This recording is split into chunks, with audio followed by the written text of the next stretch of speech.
I'm letting you in, you're letting me down. I swear when you talk. Putting together a virtual concert like this is like a machine developing the newest technologies for entertainment. Sony has many amazing technologies. When paired up with a creative vision, enable an entirely new category of immersive entertainment.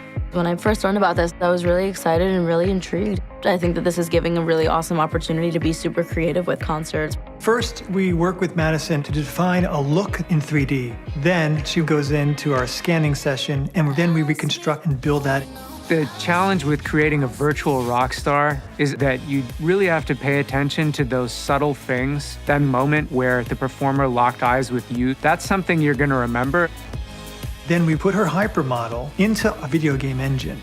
Everything that she did was transferred real-time into my virtual reality headset. And so I was talking to her hypermodel in 3D, and she was talking back to me. When I performed it, even though it was in a virtual world, I felt like I was at a concert for those 10 minutes.